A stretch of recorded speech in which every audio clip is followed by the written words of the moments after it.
helpful. Ms. Dawson, are you there?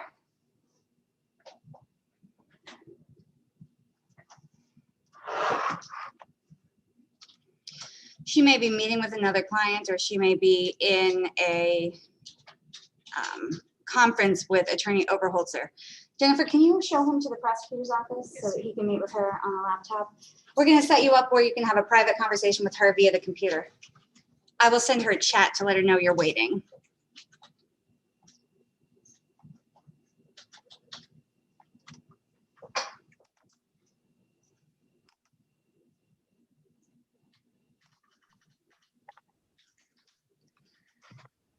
Ms. Dawson? Available, yes. I just sent, well, hold on a second.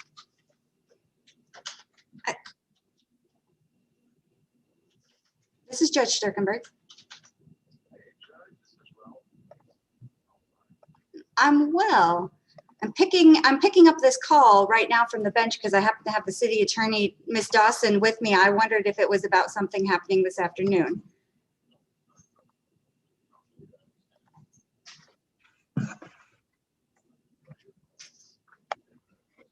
I didn't call. No, I didn't. But you can send me a text message as to what this is in regards to.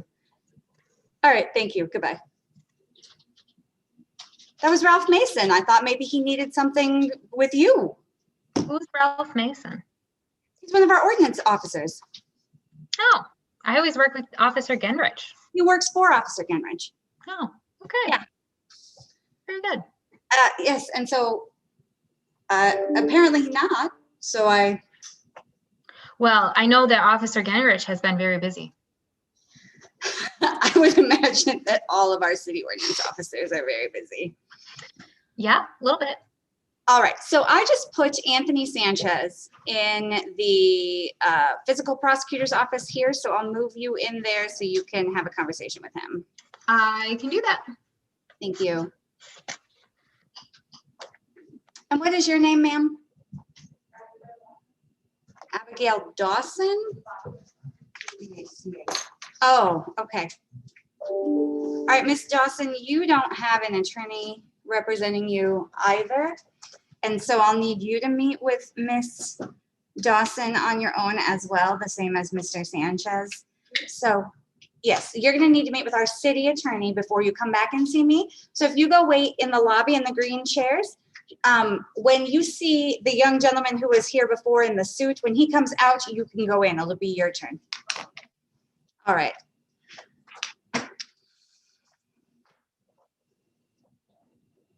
All right, ma'am, appearing on my screen, it says Teresa Chapman. You're muted. There we go. Sorry about that. Yes, I represent Ben Nitz. Is he not logged in yet? Looks like he's in my waiting room right now. Okay.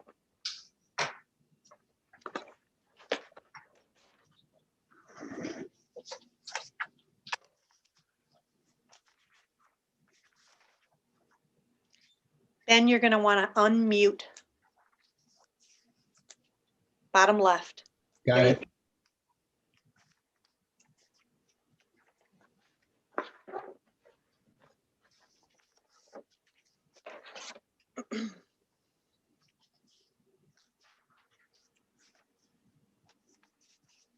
Chapman, I don't believe we have ever had the pleasure. Nice to meet you. Nice to meet you too, Judge. Welcome to the bench. Thank you. Judge Kelly was there for just so many years, but it's nice to see a fresh face. He was here and he's missed. He was an excellent judge and he leaves quite a legacy. Yeah. All right, the court is calling the case of the City of Kentwood versus Benjamin Eric Nitz, case number 21-50149OT. You are Benjamin Nitz? Yes, I am, Judge. All right, and Mr. Nitz appears with his attorney, Ms. Teresa Chapman. This matter was scheduled for a pretrial conference this afternoon, and the court has been advised that in exchange for Mr. Nitz taking responsibility for careless driving, the city will dismiss the hit and run charge, which is failing to stop an ID at a property damage accident. Is that the offer that you discussed with your client, Ms. Chapman? Yes, ma'am, Your Honor. And Mr. Nitz, is that what you want to do today? Yes, Your Honor. All right, sir, if you tender a plea to careless driving today and the court accepts your plea, there will not be a trial of any kind. Do you understand? Yes, Your Honor. All right, I want to verify something on this file, though. I see a civil infraction also failed to stop within an assured clear distance. I think that's the same Well, case. It's a ticket that goes along with so the misdemeanor is the hit and run. And on this original appearance ticket that I have in the file, it has a second count, civil infraction failing to stop within an assured distance. I wouldn't argue with you that those couldn't be the same thing, but I see them both, and I want to make sure that that's not somehow being resolved in the entry of this plea. Ms. Chapman, do you have any information? It's my understanding that was that resolved, Mr. Nitz? I paid a $150 Yeah. fine. Okay.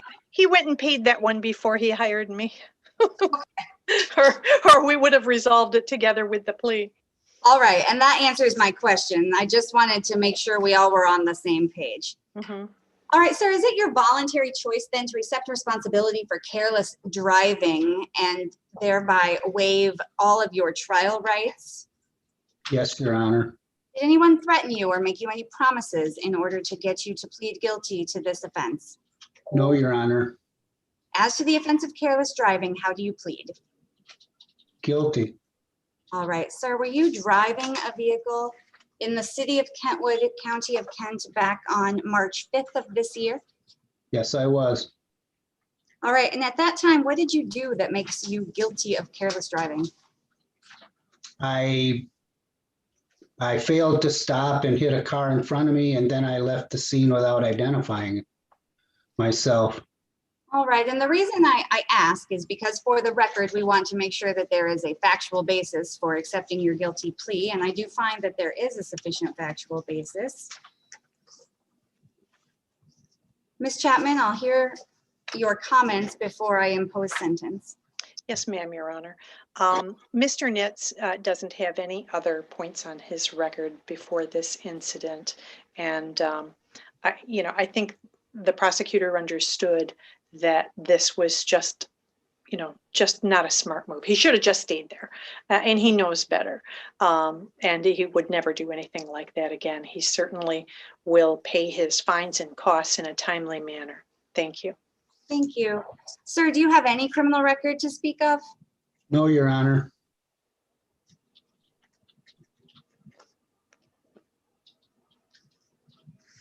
All right. Let me assess your fines and costs.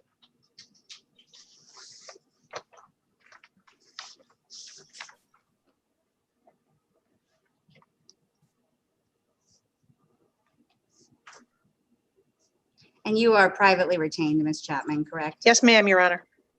All right, for the court then, you will owe $240, sir. I'm going to place you into a breakout room with one of my cashiers so you can make payment or payment arrangements right now. Yes, Your Honor. Anything further on this matter, Ms. Chapman? No, ma'am, Your Honor. Thank you so much. Thank you. Nice to meet you. Have a nice afternoon. You too. Bye-bye. All right, Mr. Nitz, watch your screen and you will be sent into a breakout room with my cashier. You can Yes. click, select, enter breakout room. Okay.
Mr. Oberholzer, I see that Mr. Davis is joining us. He's getting his audio connected.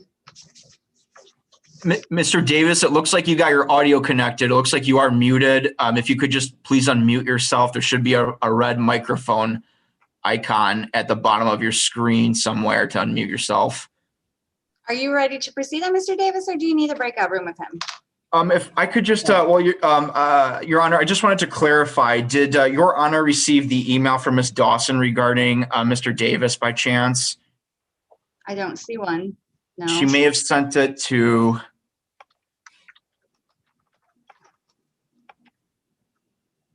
I believe it looks like she had included you on the email, Your Honor. It looks like it was sent at 1:25 this afternoon. I just found it. Let's see.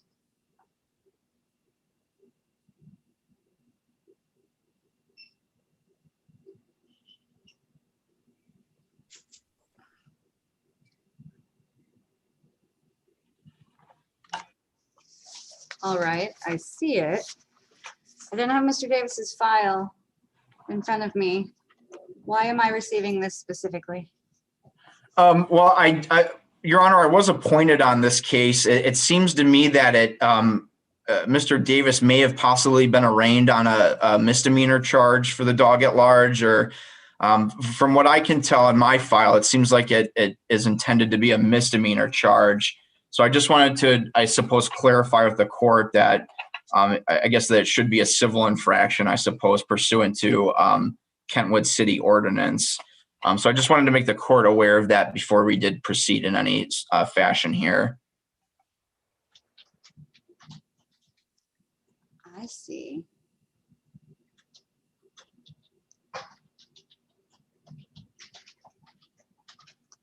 All right, give me just a moment, Mr. Oberholzer. Great, thank you, Your Honor.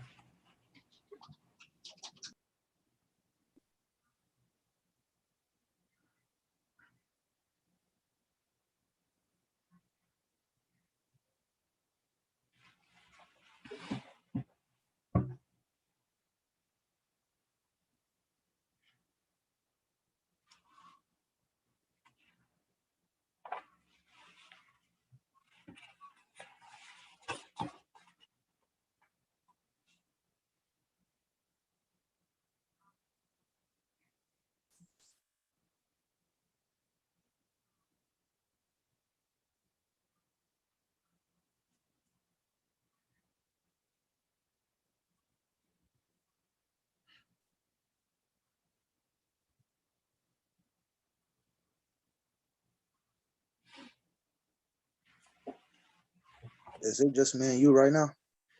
No, Mr. Davis, we're live in the courtroom. So if you have any questions or anything, let's just hold those for now. We can talk afterwards, okay? All right.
Your Honor.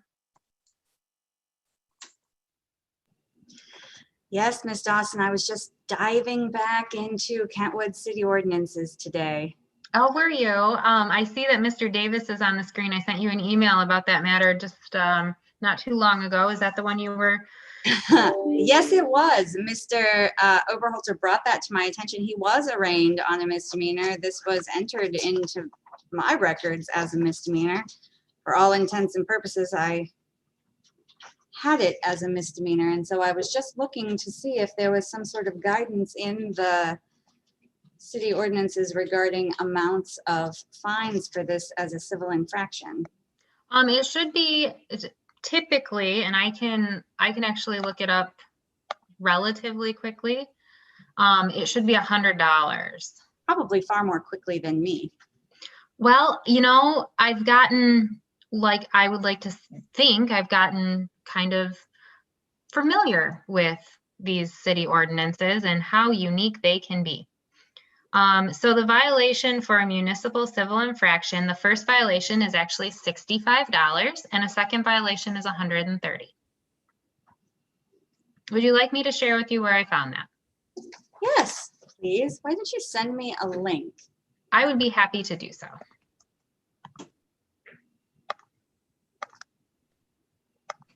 Mr. Overholzer, would you like to be copied on that email with the link? Absolutely, Ms. Dawson. That would be greatly appreciated. Thank you. All right. Running at large. So I sent you the link and it's section 1.7, and then you have to scroll all the way down to subsection E, which is the provisions that apply to municipal civil infractions. And then it says under subsection 3, unless otherwise specifically provided for with respect to a particular municipal civil infraction violation by this code or any other ordinance, the civil fine shall be $65. So unless otherwise specified, it's $65. Plus costs and other sanctions. Correct. So the way the ordinance kind of, what I have learned is most of the violations are in fact misdemeanors unless they are specified specifically as a municipal civil infraction. So I understand completely why this was or why you thought this would be a misdemeanor, because so many of them are, but this one has specific or is specified as a municipal civil infraction. And there are a handful of them that are. List? I do not have a list. Because I can see, because I see running at large next to never. It would be a handful. It would be really helpful if the court had all of that as a resource, those standout handful listed in a convenient location. I can see what I can do is putting them together. And I will be honest, I've been doing this for almost 3 years now, and this is the first running at large one I have seen as well. So barking dogs is more common. All right. Okay, well, thank you for drawing the court's attention to all of this information. I'm gonna actually print this section and write running at large on it, and maybe I'll start compiling my own list. Okay. And just out of curiosity, as a fellow dog lover, is the dog is being like contained? He's no longer running at large. All is good, right? Yes, they the night before I had kids playing in the backyard, they left the gate open and my wife didn't know. So the next morning the police knocked on the door and said, "Is this your dog?" And it was. So Okay. but I have a 6-foot gate around my whole yard. They only in the backyard, so. Very good. Because you did hear a second violation is significantly more expensive than a first. Yes. Very good. All right. The court is calling the case of the City of Kentwood versus Brian Leonard Davis, case number 21-501930M. We were not on the record for that discussion, but all parties were present and it was recorded and broadcast live on YouTube. So all parties are apprised. You are Brian Davis. Yes. And Mr. Davis appears with his attorney, Kurt Oberholzer, who was kind enough to enlighten the court as to the unique distinction that running at large has in its being a municipal civil infraction rather than a misdemeanor as was originally written. And Ms. Dawson, the city attorney, popped in and shared some additional details with that regarding the potential sanctions and the violations. And so, sir, are you accepting responsibility for this offense of having a dog running at large? Yes. All right. And I did hear you. Could you tell me again what happened on the night of? I had a lot of kids playing in my backyard, and when they left the gate open, Mhm. and my wife let the dogs out not knowing the gate was open. The next morning. I'm also a dog lover, as is Miss Dawson. I also have kids. It's usually my neighbor across the street who calls me if my dogs get through the open gate. All right, so this is a municipal civil infraction. I have no records to indicate that this is a second offense. Therefore,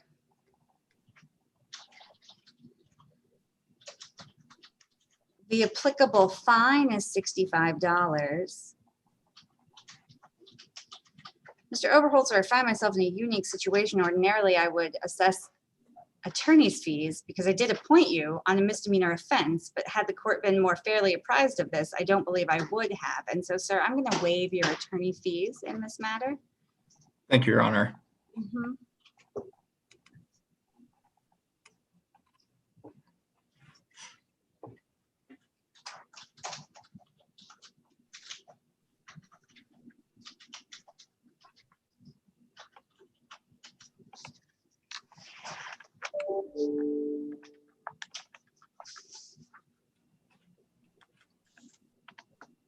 And so, give me just a second to total your fines and costs, Mr. Davis. Okay.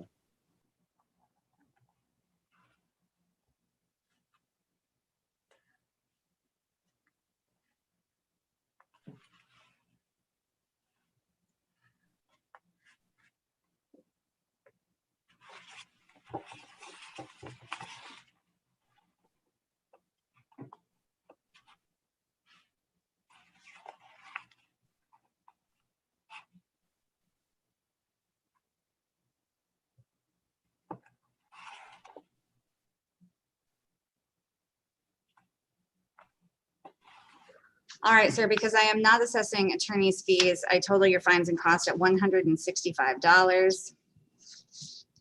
I will place you into a breakout room right now with my cashier so you can make payment or payment arrangements. Thank you for being the one to help enlighten the court on this particular nuance of our city ordinances. All right, Mr. Davis, keep an eye on your screen and I'll move you into a cashier's office. Thank you for your assistance, Mr. Overholzer. Absolutely. Thank you, Your Honor.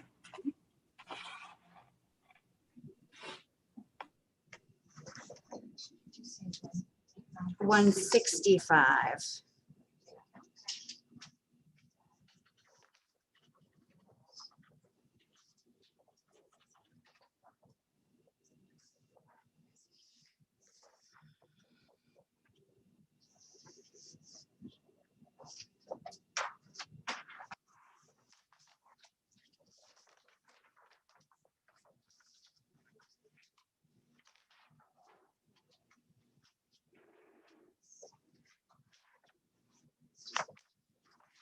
All right, the court is calling the case of the city of Kentwood versus Anthony Mateo Sanchez, case number 21-50108OT. Sir, can you come up to the lectern, please?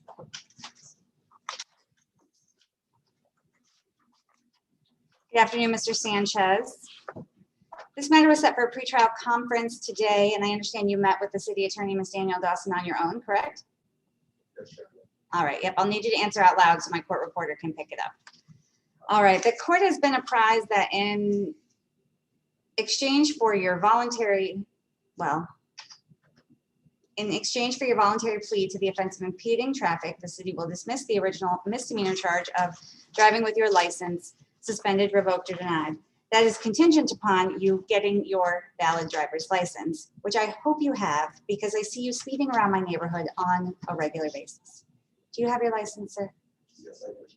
And I am looking at the Secretary of State driving record dated May 4th of 2021 that indicates your driver's license is valid. So is it your choice then today to accept the bargain being extended by the city and enter a plea of responsible to the offense of impeding traffic? Yes, sir. All right. And do you understand then that there will not be a trial of any kind and you will be forever waiving your trial rights? Yes, sir. And did anyone threaten you or make you any promises in order to get you to enter this guilty plea? All right, as to the offense of impeding traffic, how do you plead? All right, sir, I will assess fines and costs in this matter. They total $240. You can stop at the counter on your way out to make payment or payment arrangements. Any questions for me? How is business, Mr. Sanchez? Terrible. Well, that is too bad, but keep at it. It's springtime. I'm sure there's someone in need of your services. All right, have a nice day. You may go. The court is calling the case of the City of Kentwood versus Abigail Baca, case number 21-50097OT. Ms. Baca, you can come up to the lectern.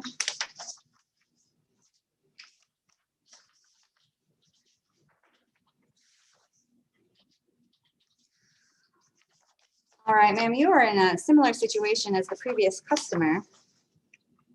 You were charged with the misdemeanor offense of driving with your license suspended, revoked, or denied, and the city has offered to dismiss that misdemeanor charge in exchange for your voluntary plea of impeding traffic contingent upon you getting your driver's license. What is the status of your driver's license?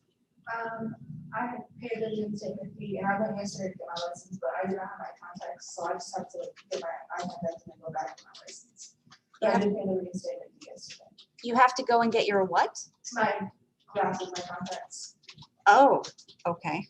They wouldn't let you what? Get your photo taken? No, when you go, you have to pass up the eye vision test, and I just couldn't pass it without my contacts. And I just made an appointment to get my prescription removed. So they just want me to come back whenever I got my glasses. But I have the receipt for the reinstatement. Did you show that to Ms. Dawson? No, but I did let her know, and she said that was fine by her. And she is good about accepting that. I am a little bit concerned, though. Secretary of State appointments these days are as precious as gold. And so it is unfortunate for you that you had one and weren't able to get done what you needed to do. They told me that she just said that I can come back and do a same day appointment. She said this is no problem. That's literally my only that I was doing the same day appointment. The only thing that hindered me from doing that was my eyeglasses, which was set a week after. Yeah. I hope that you are able to work with the same person. I hope that when you go back for your same day, you get the same sort of response and treatment. I've heard people have better luck with the same day appointments, but I also hear people telling me that they can't get in for anything until September.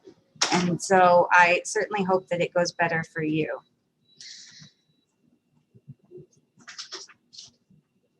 I was gonna say, I've heard of that, but I personally haven't had a bad experience. Every time I tried to make Secretary of State appointment, I made with my grandfather as well, which I had to translate it was some problem.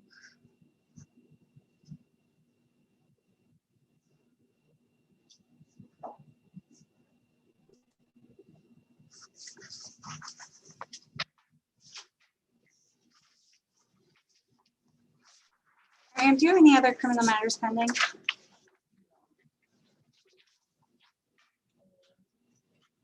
All right, what about the 2 tickets that were part of this offense?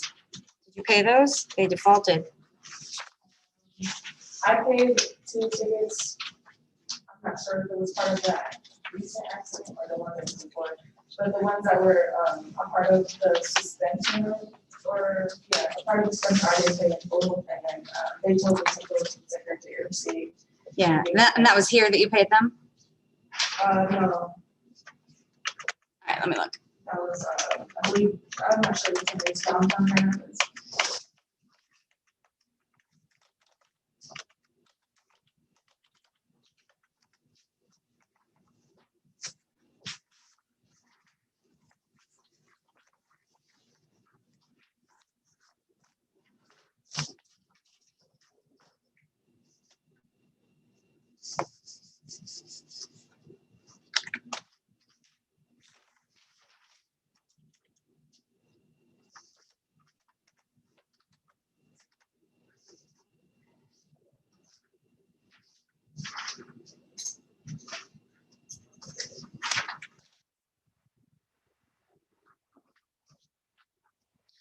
All right, so you have 2 tickets that go along with this situation, ma'am, and it looks like on one, you owe $130.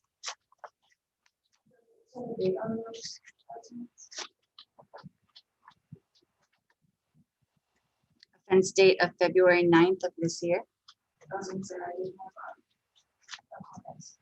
You did have a what? It was part of my price, so I was just making sure. That it Okay. wasn't part of the whole price, right? Okay, no. And so that is a violation, that's a speeding ticket. And then your other ticket is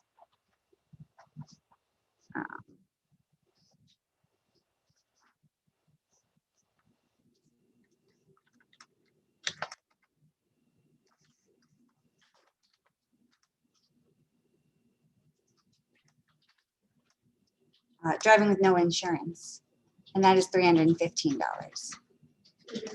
$315.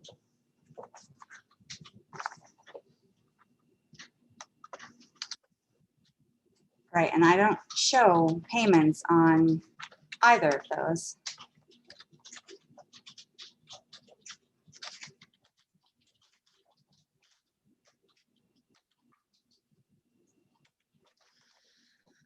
All right, so those are each separate from this DWLS, which I will accept for today's purposes that you've done what you need to do for Ms. Dawson. And I certainly hope you are able to get into the Secretary of State sooner rather than later. When we conclude, I'm going to ask you to stop the counter to make payment or payment arrangements on this ticket. Talk to the clerk, let her know you have 2 other outstanding tickets and that you want to make a payment arrangement for all of them so that you can get this off your plate and it doesn't impede your path to a valid license, okay? Yes? All right. Now, if you enter a plea today and the court accepts it, there will not be a trial of any kind on the original driving with your license suspended, revoked, or denied charge. Do you understand? Is it your voluntary choice then to waive your right to a trial and all the rights that go along with it to take advantage of this bargain being extended by the city attorney? Did anyone threaten you or make you any promises in order to get you to plead guilty today? As to the offense of impeding traffic, ma'am, how do you plead? I'm sorry? I have to make sure we get it picked up on the audio, and so your voice was very faint. Guilty. All right. Ma'am, were you driving a car in the city of Kentwood back on February 9th of this year? Yeah, and at that time, did you have, was your driver's license suspended, revoked, or denied? All right, I do find this sufficient factual basis to accept your guilty plea, ma'am. I'm assessing fines and costs in this matter at $240, but as we just discussed, you do have other matters active with this court. Have you stopped the counter on your way out to make payment or payment arrangements? Do you have any questions for me? All right, thank you. I wish you all the best. Nope, you can just go right up to the clerk's counter. Mhm.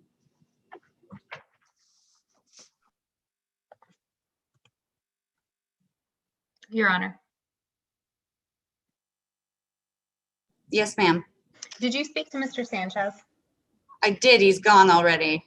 What was the conclusion? That he had his valid license. Okay, so did he pled to impeding then? Yes. Okay, just clarifying, because the report I had for him was older, so I wasn't sure if his license was actually cleared. Okay, and then the same situation